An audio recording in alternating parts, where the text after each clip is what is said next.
Necesitamos, hermanos,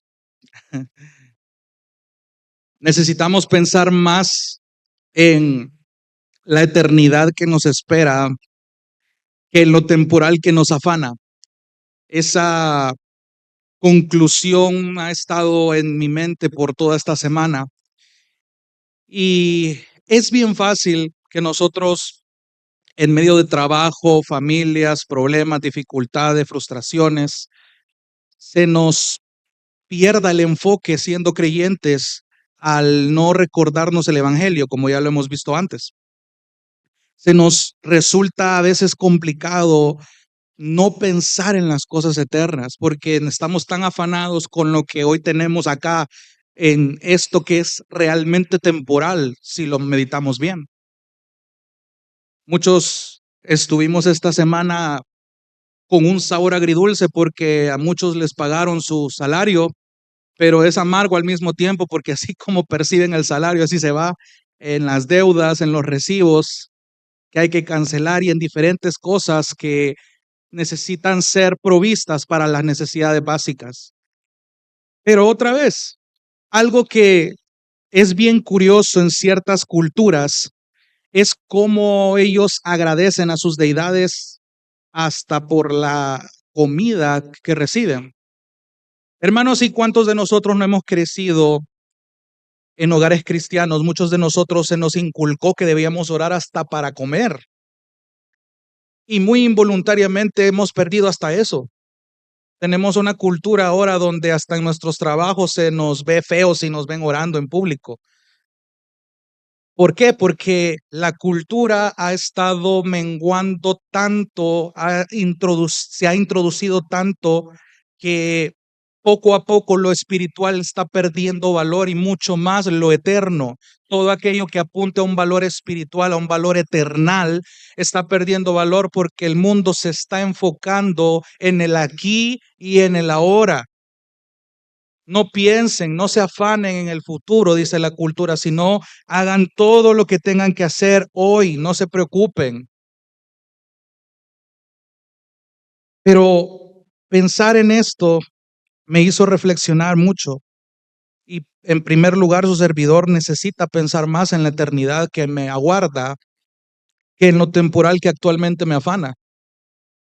Pero dicho de una forma más específica, hermanos, necesitamos pensar más en la eternidad que nos espera, pero de la forma correcta.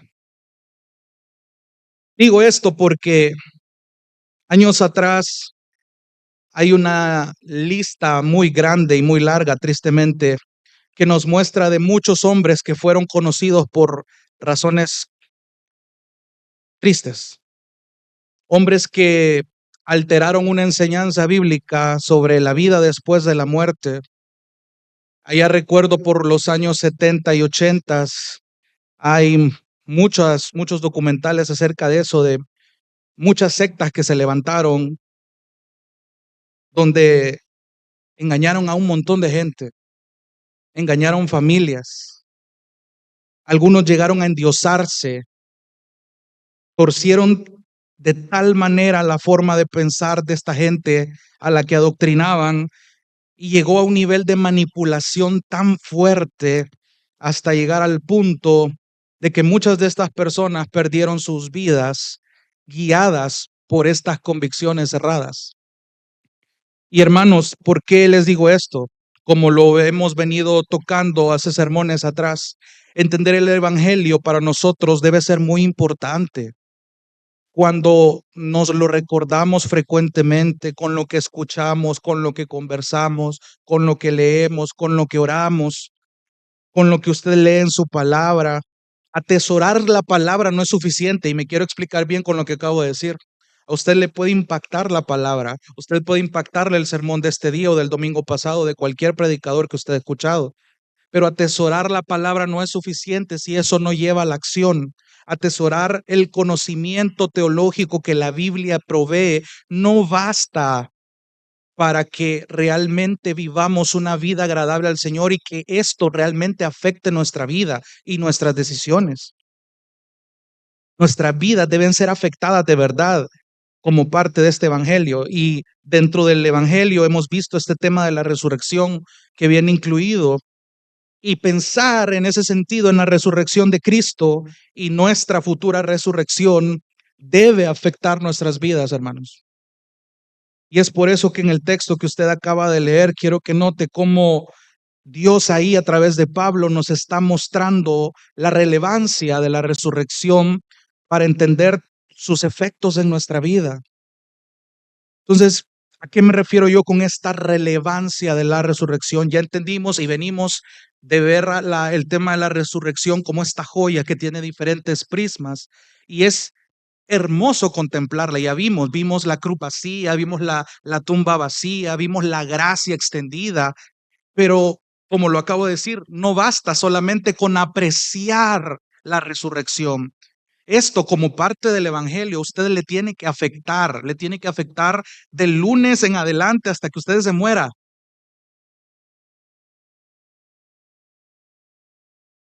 Y para que usted entienda esta relevancia, quiero que estudiemos dos aspectos de esta relevancia.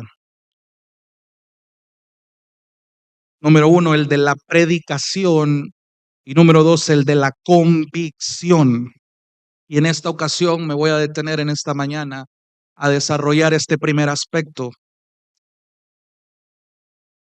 Porque hermanos, otra vez, no es lo mismo podernos de memoria la historia de la crucifixión, de la sepultura y la resurrección de Cristo, porque hay muchos inconversos que se la saben también. Muchos inconversos quedaron en shock, sorprendidos cuando vieron la película de la Pasión de Cristo. Y ese es el ejemplo más claro que yo le puedo poner. Una película cruda, sin fines de publicitarla tampoco, ¿verdad? Pero es una película para quienes ya la vieron tan cruda que enfatiza tanto el sufrimiento físico, pero ya vimos que no fue tanto el sufrimiento físico lo que afectó a nuestro Señor. Entonces, hermanos, otra vez, y se lo voy a decir al final también, necesitamos pensar más en lo eterno. Lo necesitamos, usted lo necesita. Si usted cree que no lo necesita o piensa que para qué le va a servir, eso no me va a pagar los recibos. Oh, hermanos, te has quedado muy corto de pensamiento. Entonces, quiero que veamos, y he titulado este mensaje como un argumento claro. ¿Por qué? Porque Pablo no solamente está presentando en el capítulo 15 la belleza del tema de la resurrección, sino que también va a presentar ahora el argumento de por qué negar esta resurrección es totalmente absurdo. Y el argumento que Pablo presenta es un argumento totalmente claro, fácil de entender, pero que muchas veces no es fácil de practicar. Y quiero ponerlo en contexto rapidito. Vimos la semana pasada cómo el hecho de que Jesús se apareciera a varias personas después de haber resucitado fue parte clave para apreciar el tema de la resurrección de Cristo. Vimos que más de 500 personas en un periodo de 40 días confirmaron que Jesucristo estaba vivo. Y entendíamos cómo Pablo, al entender la gracia que le fue otorgada, supo que el alcance de su ministerio estaba logrando y era por mérito específica y únicamente de Dios.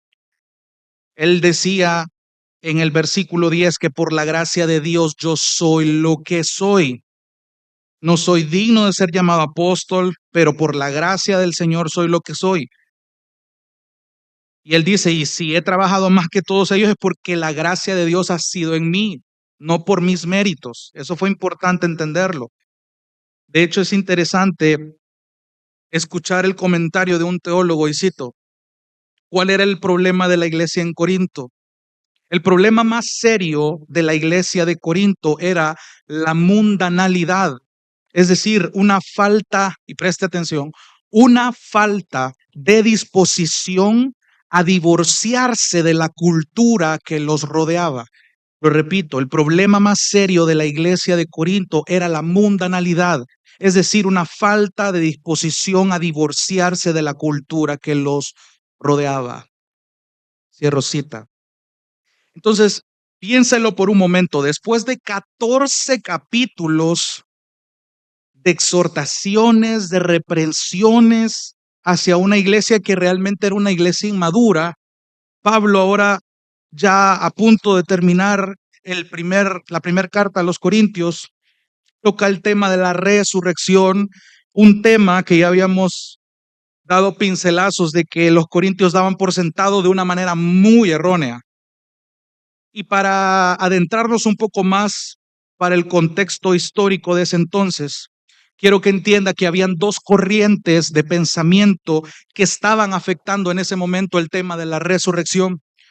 En primer lugar estaba el pensamiento de los griegos. ¿A qué quiero referirme con esto? El pensamiento griego estaba afirmando que el cuerpo, al ser un cuerpo humano, un cuerpo físico, era un cuerpo corrupto, un cuerpo contaminado, que ese cuerpo contaminado no podía avanzar hacia un estado eterno y solamente el alma era quien obtenía ese beneficio. Pensar en que el cuerpo podía avanzar hacia un estado eterno les parecía un, les parecía absurdo, les parecía ilógico. Y en segundo lugar, por el lado de los judíos estaba una secta llamada los saduceos, que también enseñaban algo muy similar. Los saduceos eran una secta judía, al igual que los fariseos, porque el libro de Hechos les da ese título como secta, pero tenían una enseñanza muy distinta sobre el tema. Los saduceos enseñaban, bueno, ellos negaban básicamente la resurrección de los muertos. Los saduceos negaban la inmortalidad del alma. Los saduceos negaban la existencia de ángeles y espíritus y se limitaban exclusivamente a su ley, a la Torá, y básicamente no creían, en resumidas cuentas, en una vida después de la muerte. Tanto Mateo como Marcos como Lucas mencionan mucho a los saduceos queriendo confrontar a Jesús. Quiero que vaya un momentito a Lucas capítulo 20, versículo 27. Lucas capítulo 20, versículo 27.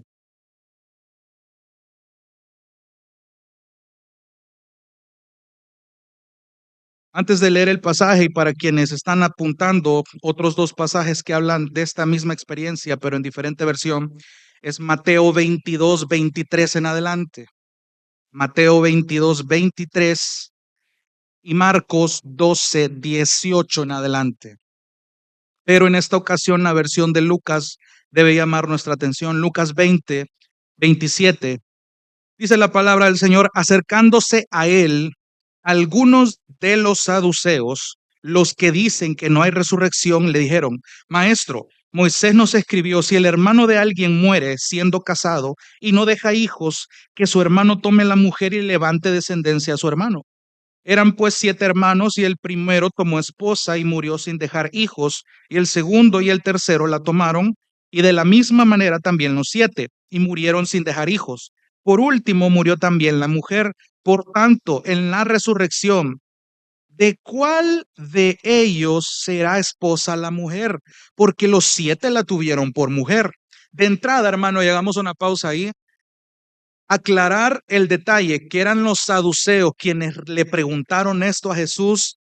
De entrada el detalle está, y los saduceos que no creen en la resurrección le preguntaron a Jesús sobre la resurrección, y eso ya nos da una pauta de que esta pregunta ya iba malintencionada. Otra vez, los saduceos se proponían junto con los fariseos a descreditar a Jesús, pero viene Jesús muy sabiamente y les responde. Versículo 34. Jesús le respondió, los hijos de este siglo se casan y son dados en matrimonio, pero los que son tenidos por dignos de alcanzar aquel siglo y la resurrección de entre los muertos ni se casan ni son dados en matrimonio. De hecho, en Mateo y Marcos lo dicen de otra manera, que quienes lleguen a los días finales, quienes alcancen la resurrección, dice, No se van a casar ni tampoco se van a dar en casamiento. Versículo 36. Tampoco pueden morir, pues son como ángeles y son hijos de Dios, siendo hijos de la resurrección. Pero que los muertos resucitan, aún Moisés lo enseñó, y esto es importante entenderlo desde ya, porque el Antiguo Testamento nos da muchas referencias de la resurrección, porque esto era necesario que los corintios lo entendieran. Moisés lo enseñó, dice, en aquel pasaje sobre la zarza ardiendo, donde llama al Señor el Dios de Abraham, el Dios de Isaac y el Dios de Jacob. Y préstele atención a lo que Jesús está diciendo. Él no es Dios de muertos, sino de vivos. Técnicamente, para ese momento de la historia, Abraham, Isaac y Jacob no estaban vivos literalmente.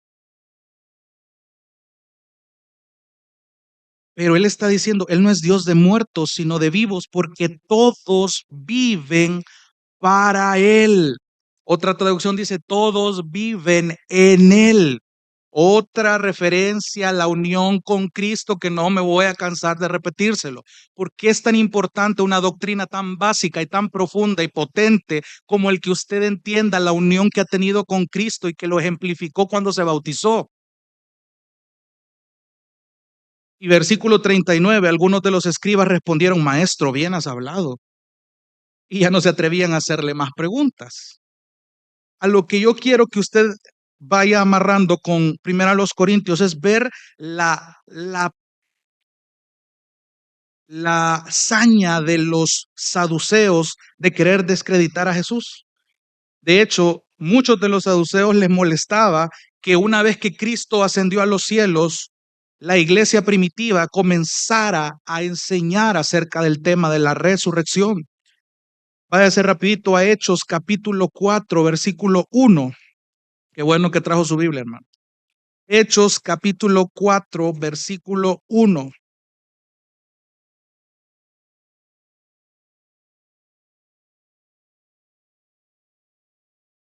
Esto es cuando Pedro y Juan predicaban el evangelio.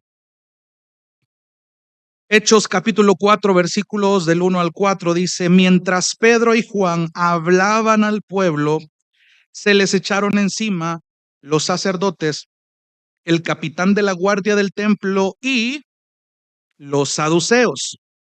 Indignados, mire por qué, porque enseñaban al pueblo y anunciaban en Jesús, otra vez la unión con Cristo, la resurrección de entre los muertos. Otra vez, y quiero que vaya notándolo, predicar el evangelio implica predicar de la resurrección de Cristo. Era un tema muy esencial, muy importante, sobre todo estando la enseñanza de los saduceos acechando a muchos gentiles y la enseñanza del pensamiento griego que dice que el cuerpo no va a resucitar porque está contaminado y solo el alma va a pasar a eso. Entonces, váyase más adelantito un capítulo, Hechos capítulo 5,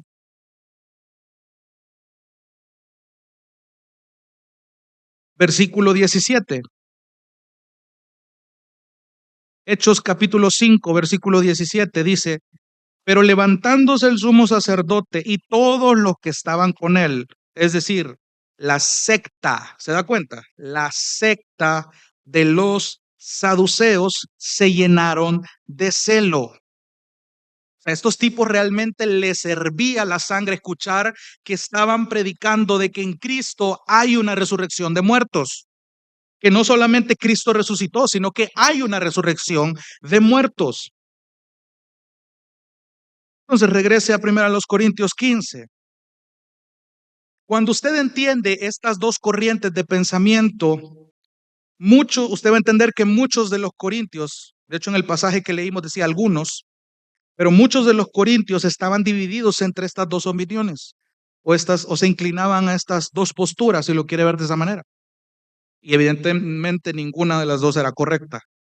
Y es por esa razón y por ese contexto detrás de esto que Pablo presenta este argumento bastante obvio. Y aquí es donde yo quiero enfatizar el primer aspecto para entender la relevancia de la resurrección, versículo 12. Ahora bien, es decir, ese ahora bien me indica que la idea no se ha desconectado. La idea desde el versículo 1 sigue. Ahora, bien, si se predica que Cristo ha resucitado de entre los muertos, pausa ahí, ahí Pablo está haciendo una afirmación, es decir, en el griego dice, ahora bien, si se predica continuamente que Cristo ha resucitado de entre los muertos, es decir, Pablo les está diciendo, miren señores, si hemos estado predicando una y otra vez anteriormente, y de hecho si usted se fija en el versículo 11, cuando él viene hablando de la gracia que ha sido, de la gracia que él ha recibido, dice que haya sido yo, Pablo, o haya sido cualquiera. Así continuamos predicando y así van a continuar creyendo. Es decir, esta es una labor que solo porque en Corintios estaba dando ese problema y cuando Pablo seguía escribiendo la carta a los Corintios, el evangelio seguía siendo predicado. O sea, era una acción de no parar, era una acción que no debía de menguar. Entonces, Pablo está de entrada colocándoles la realidad de que aunque esto está pasando, aunque esté haciendo retroceder a la iglesia en Corinto, el evangelio no para, el evangelio no para, la predicación no se detiene.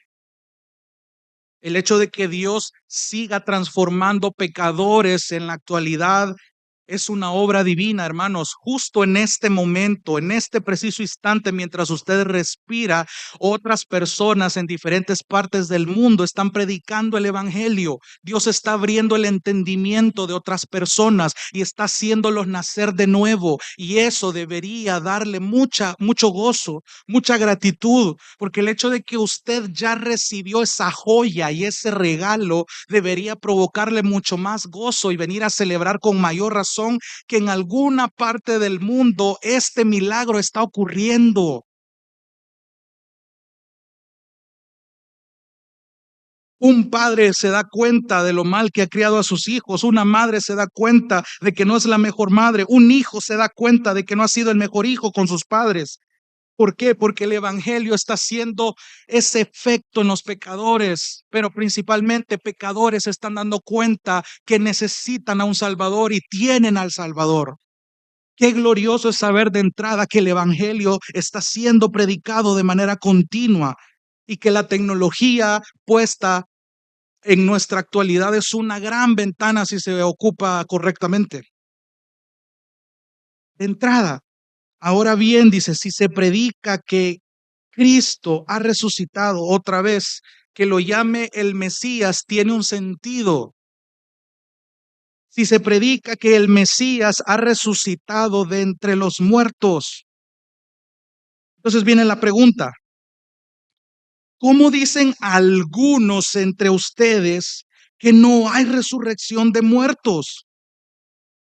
Y ojo, lea bien esa pregunta, porque el detalle aquí es que los corintios sí creían que Cristo resucitó, porque si no de entrada el evangelio no hubiera hecho ese efecto. Es decir, los corintios sí creían en la resurrección de Cristo, pero no en que ellos iban a ser resucitados. Y es ahí donde Pablo ve el problema de que su enseñanza está incompleta, producto de su pensamiento mezclado con la cultura, ya sea en la postura griega o en la postura judía de los saduceos. Y algo que yo puedo decirle, hermano, de entrada,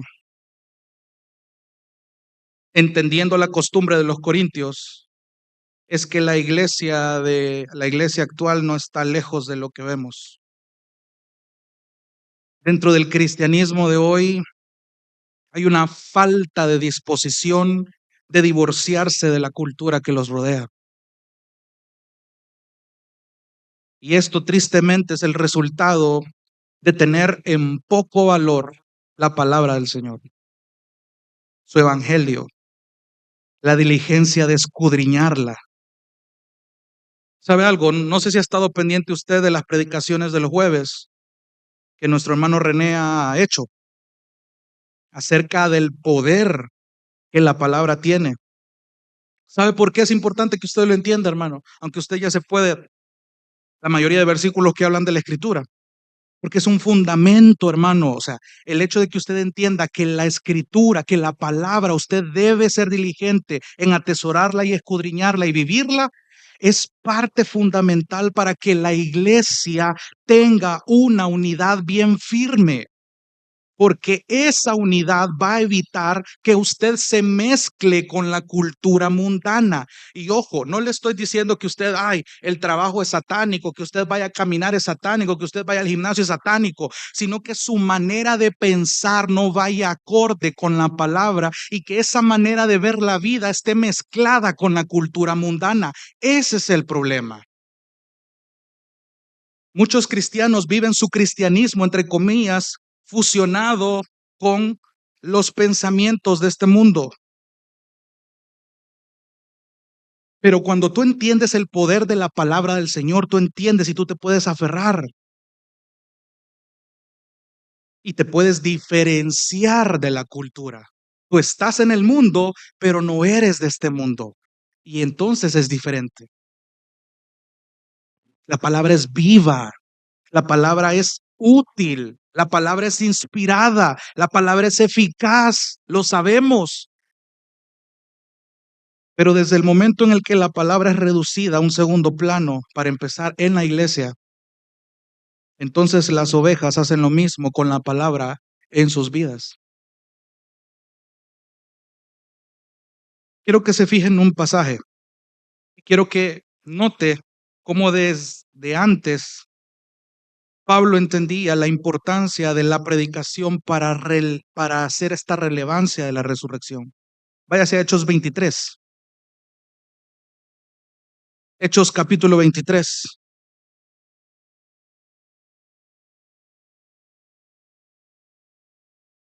Cuando Pablo fue llevado ante el concilio,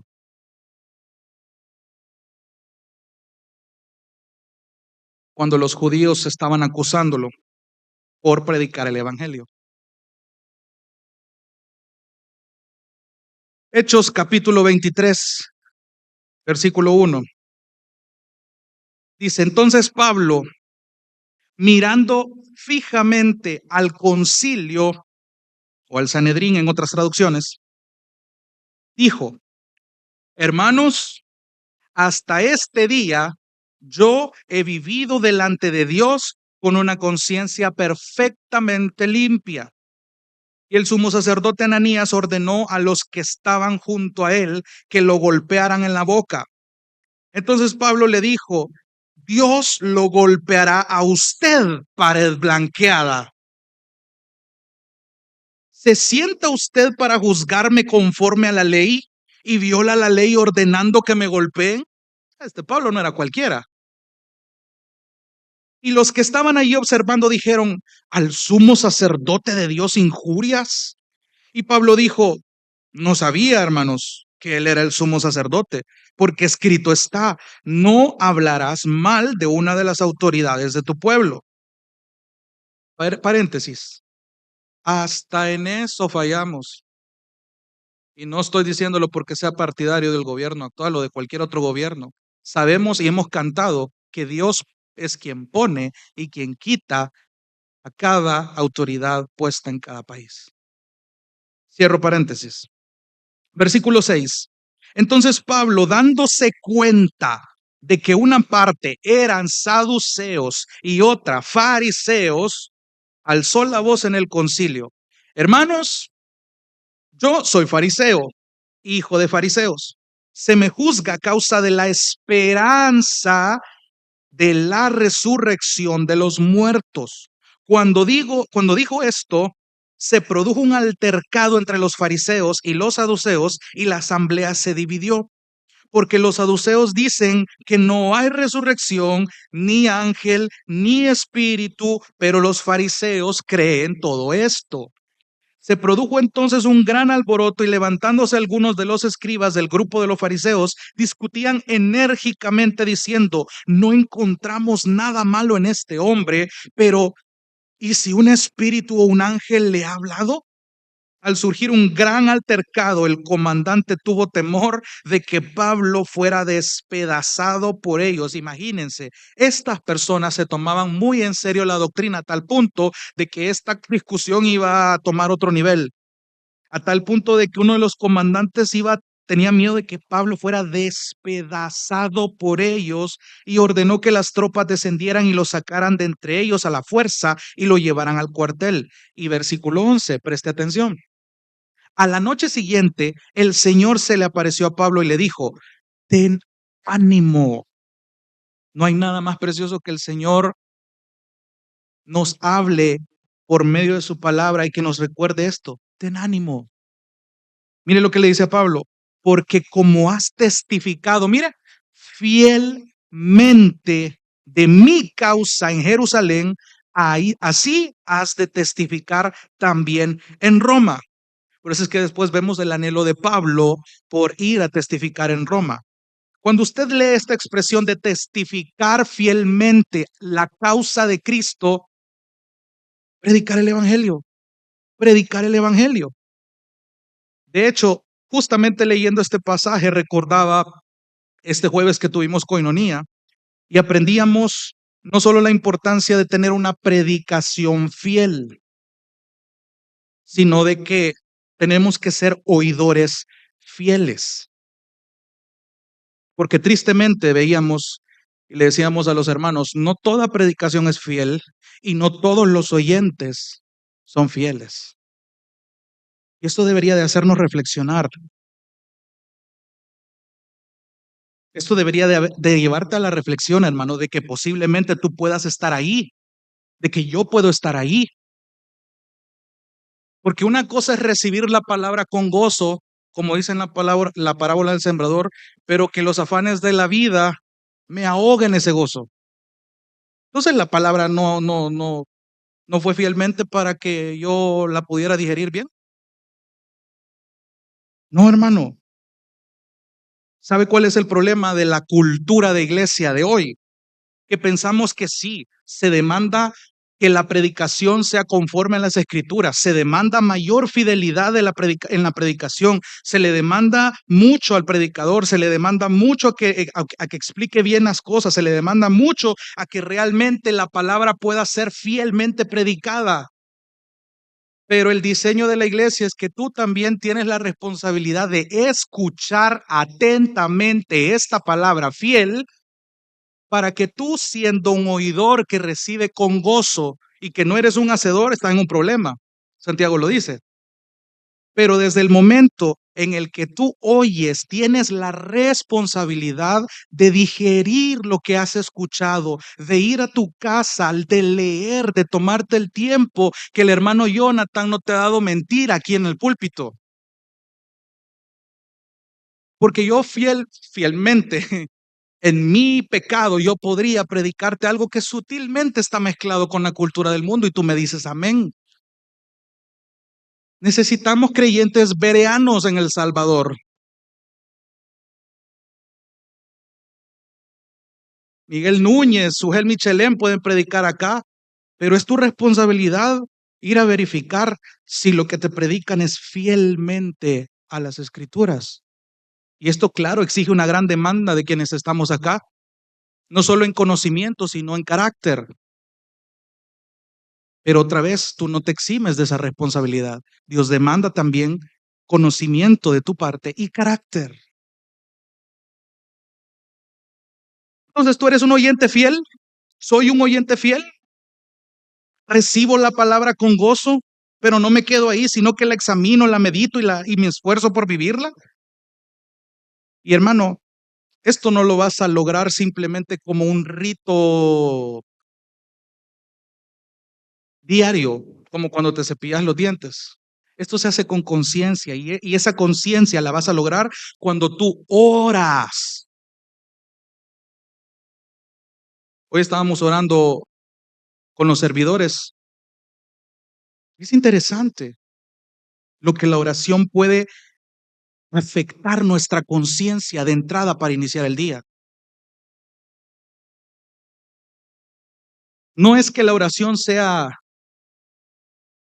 un una terapia. No, la oración es que yo vengo a presentarme delante del Señor con la conciencia correcta y expongo mis cargas, expongo las peticiones y presento lo que yo anhelo. Y si lo que tú anhelas, hermano, es más temporal que eterno, examínate bien,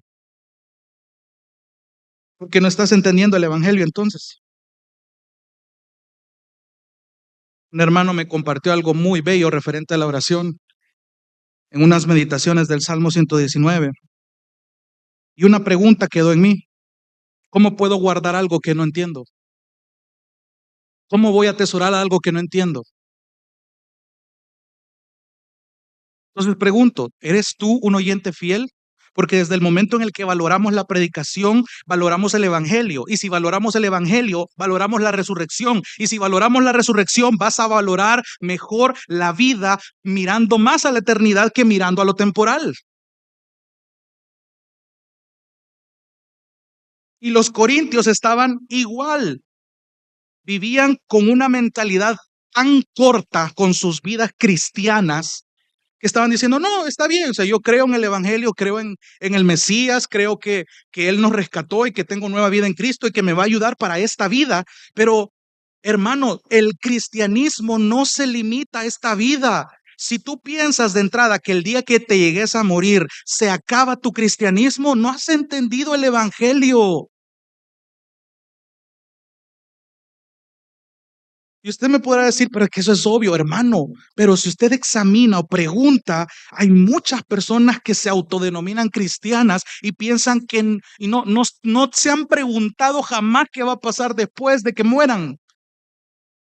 Repiten un discurso que sus pastores les enseñaron. Repiten un discurso que lo ven en la Biblia, pero que realmente eso no ha descendido al corazón y ha sido atesorado. Por eso es necesario, hermano. ¿Qué tanto de las 24 horas que Dios te da por gracia le inviertes a pensar más en lo eterno que en lo temporal? Porque el tiempo, tú dices, no tengo tiempo, pero ni siquiera el tiempo nos pertenece. El tiempo no es tuyo. No eres el dueño del tiempo, ni siquiera lo creaste tú. No tengo tiempo. Piénsalo dos veces. Entonces Pablo bajo este sentido está diciendo: señores, les hemos predicado el evangelio. Les he dicho la gracia que he recibido. Les he dicho que la gente sigue creyendo. Y si estamos predicando que Cristo resucitó, ¿cómo se les puede ocurrir afirmar y creer que no hay una resurrección de los muertos? Versículo 13 del capítulo 15 de Primera a los Corintios. Y si no hay resurrección de muertos, entonces ni siquiera Cristo ha resucitado. Subraye ese versículo, hermano, porque cuando Pablo enfatiza más de una vez una frase, tiene relevancia, porque esto lo vamos a ver más adelante, si Dios nos lo permite. Esta es la primera vez que Pablo va a decir esta frase. Si no hay resurrección de muertos, entonces ni siquiera Cristo ha resucitado. ¿Sabes por qué Pablo dice esto?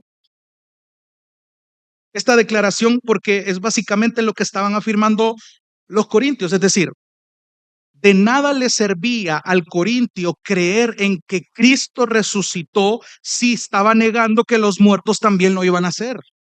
Y préstame atención, hermano, porque eso significa que negar la resurrección de los muertos es negar el evangelio.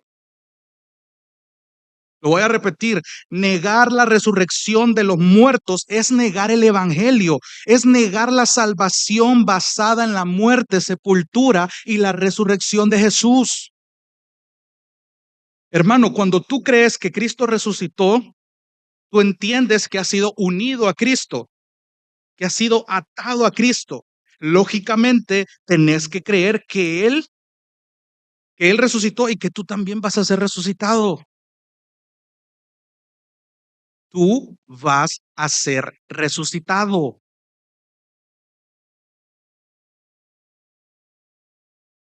Si yo estoy afirmando lo que dice el versículo 13, es afirmar que Cristo aún sigue muerto. Eso es lo que Pablo estaba diciendo. O sea, esta frase en este versículo es tan clave en esta porción que Pablo lo va a repetir más adelante. Porque era absurdo afirmar que Cristo estaba muerto. Versículo 14. Y si Cristo no ha resucitado, vana es entonces nuestra predicación y vana también la fe de ustedes. Otra manera de decirlo en el versículo 14 es que si Cristo estuviera muerto, aún nuestra predicación es vana. Y quiero que le prestes atención a esa palabra, vana. En, en el griego, la palabra griega es kenos. ¿Qué significa esa palabra? Vacía, sin contenido. Es decir, si Cristo estuviera muerto, nuestra predicación fuera vacía, nuestra predicación no tuviera contenido. Como resultado, porque vuelve a ocupar esa misma palabra, una fe vacía, una fe sin contenido. Otras traducciones para fe son una confianza vacía, una convicción vacía, una doctrina sin contenido. Y hermanos, qué triste es un cristianismo vacío. Qué triste es un cristianismo sin contenido. Muchos viven equivocadamente así porque no entienden la relevancia de la resurrección de Cristo en sus vidas. Y lo que eso significa, aún teniendo la etiqueta de cristianos, ya no digamos los que no creen. O sea, es triste pensar en los que no conocen este evangelio porque no tienen esperanza, porque si tienen una fe, es una fe errada, y si esa fe está errada, es una fe sin contenido y está vacía. Pero no hay peor cosa que un creyente que afirme serlo, pero que su fe no tiene contenido porque no valora la palabra, porque no medita en el evangelio, no se lo predica constantemente, no lo ora, no lo lee, no lo platica. Y tu oración debería de ser que tú jamás vivas un cristianismo sin contenido.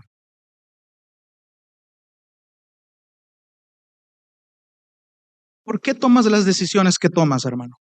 ¿Por qué reaccionas como reaccionas?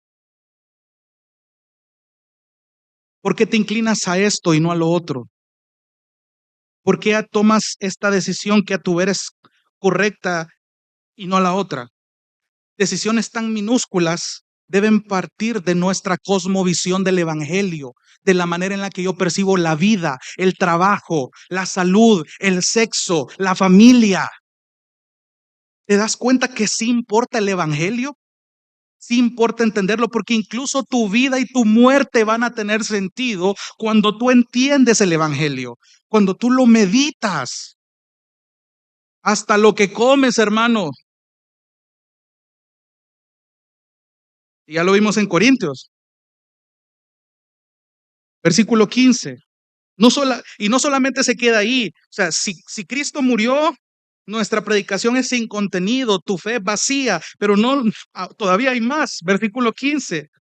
Aún más dice, somos hallados testigos falsos de Dios porque hemos testificado contra Dios que Él resucitó a Cristo, a quien no resucitó, si en verdad los muertos no resucitan.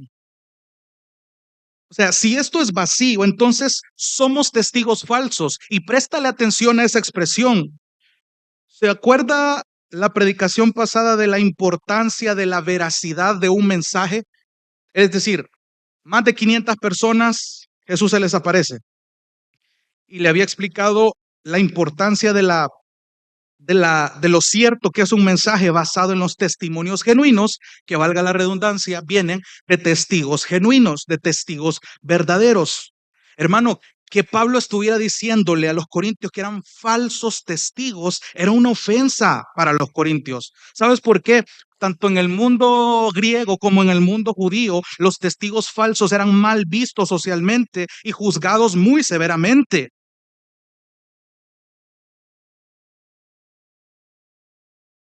Y Pablo aquí termina afirmando dos cosas. Primero, que ya lo habíamos dicho antes, que fue Dios quien levantó a Cristo de los muertos. Ya vimos la implicación de esa palabra. Y segundo, la ironía que Pablo ocupa. O sea, cuando hablo de ironía, una especie de burla fina, una burla disimulada, porque a Pablo le parecía absurdo afirmar que Cristo estaba muerto. Préstale atención al versículo 15. Aún más dice, somos hallados testigos falsos de Dios porque hemos testificado contra Dios que Él resucitó a Cristo, a quien no resucitó. Y en verdad si en verdad los muertos no resucitan. O sea, Pablo les está diciendo, esto es absurdo. Entonces, para ir aterrizando, hermanos, quiero que hablemos un poco de lo que la Biblia nos dice de la resurrección.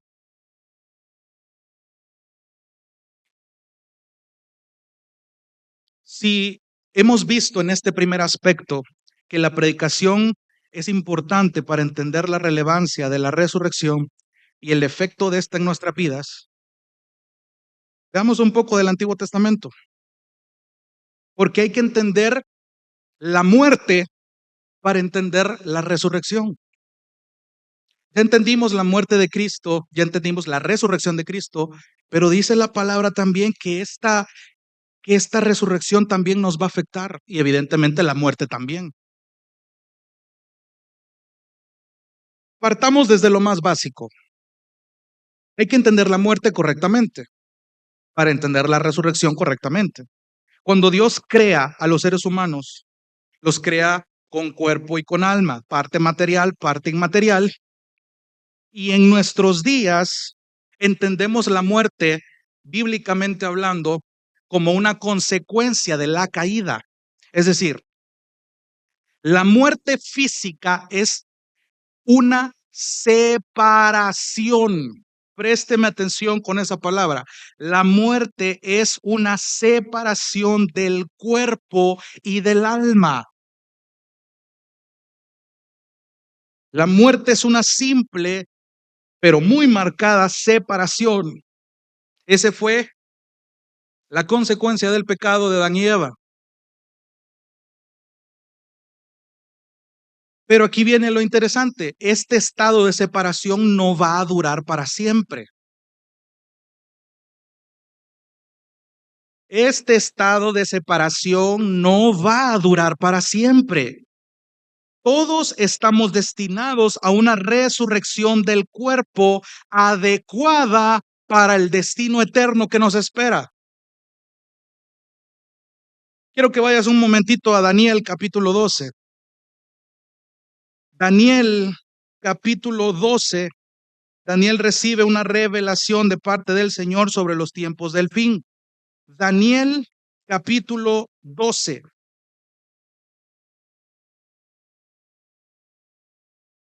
El último capítulo de Daniel. Préstale un momento de atención a los primeros dos versículos. Daniel 12. En aquel tiempo, hablando del fin, se levantará Miguel, el gran príncipe que vela sobre los hijos de tu pueblo. Será un tiempo de angustia, cual nunca hubo desde que existen las naciones hasta entonces, y en ese tiempo tu pueblo será librado. Todos. Y mira, para el desprecio eterno. La Reina Valera dice vergüenza y confusión perpetuo. O sea, unos van a ser resucitados para la eternidad, para una vida eterna, otros van a ser resucitados para un horror, dice otra traducción, un horror perpetuo. Y curiosamente Jesús toma esta idea, váyase a Juan capítulo 5, versículo 28.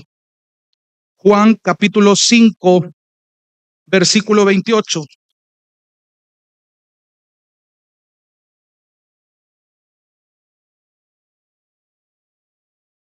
Jesús, hablando de este tema, Juan 5, 28 dice, no se queden asombrados de esto, porque viene la hora en que todos los que están en los sepulcros oirán su voz y saldrán los que hicieron lo bueno a resurrección de vida, y los que practicaron lo malo a resurrección de juicio. Llama mi atención una definición que escuché de la resurrección, y cito: recordemos que la resurrección no es solamente vida después de la muerte, es la continuación de una vida después de la muerte en cuerpos glorificados, las cuales son nuestros cuerpos presentes en un estado glorificado. ¿Cómo así, hermanos? Muchos teólogos pensaban que cuando llegáramos al estado eterno no iba a haber memoria de nuestra vida pasada, cosa que no es así. Porque si no, ¿qué motivo tú vas a tener para alabar y exaltar al Cordero? Sí, Él es digno de ser alabado por todos sus atributos y por quien Él es.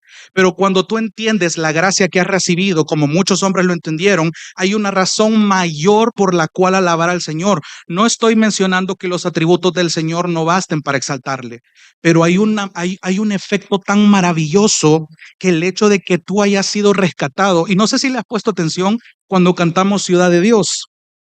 Hay un lugar, dice la última estrofa, donde su gloria satisface el corazón. Ya no habrá más llanto ni dolor, ya no habrá más pruebas, ya no habrá aflicción, y la muerte será solo una memoria. Va a ser un recuerdo de cómo tú fuiste redimido, un recuerdo de la redención.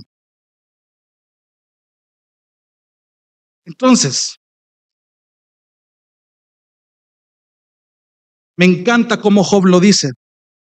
Job capítulo 19, versículo 25. Escucha lo poderoso de esta expresión. Job capítulo 19. Ya todos conocemos la historia de Job. Job capítulo 19, versículo 25. Yo sé, dice la convicción de Job, yo sé, y estamos hablando de uno de los libros más antiguos del Antiguo Testamento. Yo sé que mi Redentor vive y al final se levantará sobre el polvo, y después de deshecha mi piel, aún en mi carne, dice, veré a Dios. Isaías también habla de esto, y habría muchos textos más, pero por cuestión de tiempo quiero ir terminando con esto. Sí, va a haber una resurrección tanto para los que creyeron como para los que no creyeron. Pero eso ya en cuanto a la perspectiva de esta convicción, lo vamos a ver la próxima semana, si Dios permite. Pero mira lo importante que es entender que la predicación fielmente expuesta, tú tienes que escucharla fielmente, meditarla fielmente, y que el evangelio afecte cada decisión de tu vida. El que tú hayas conocido esto hoy en este sermón, hermano, ¿debe afectar tu vida? Sí. ¿Debe afectar tu ánimo? Sí. ¿Debe afectar tu gozo? Sí. Porque tú vas para allá. Vamos para allá. Tenemos la mirada fija en la eternidad. Eso debe ser. Entonces, actualmente, ¿vivimos a la luz de esa esperanza?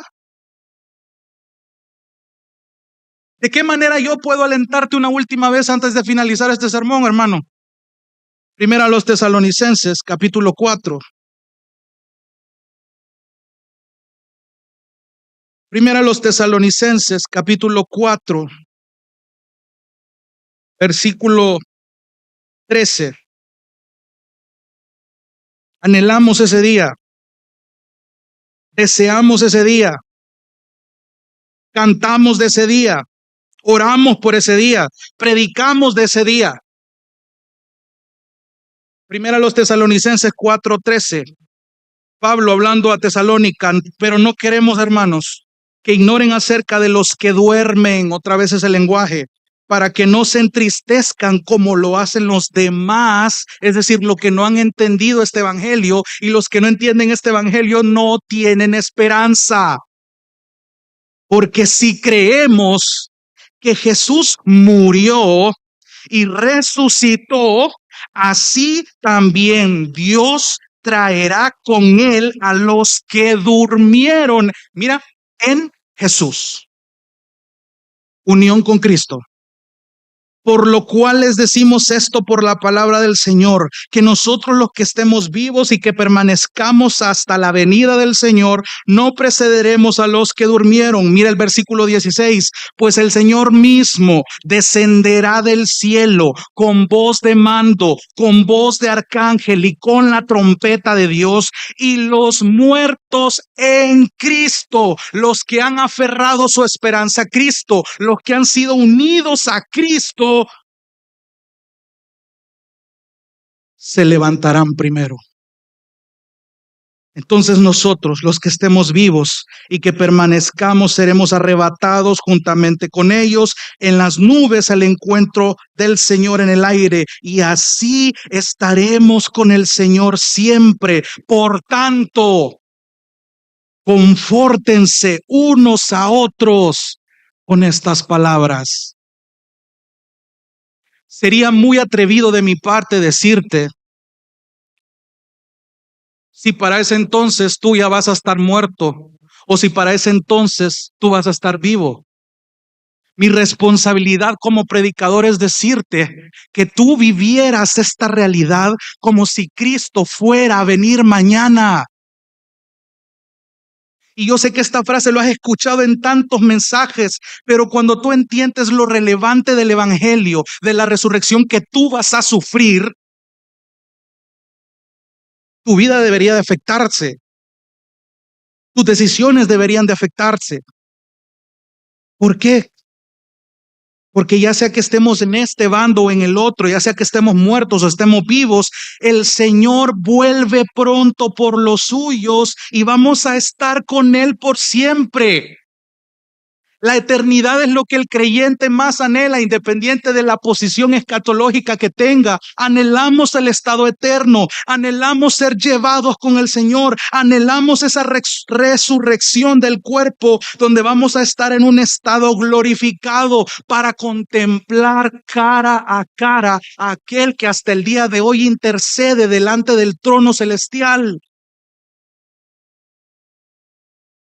Confórtense unos a otros con estas palabras, hermano. No te estoy diciendo que tu trabajo te deje de importar, que no seas diligente en tu vida cotidiana, pero vive tu vida a la luz de que Cristo cada día está más cerca. Y voy a terminar como inicié. Necesitamos pensar más en la eternidad que nos espera que en lo temporal que nos está afanando. Y dicho de una forma más específica, necesitamos pensar más en la eternidad que nos espera, pero de la forma correcta.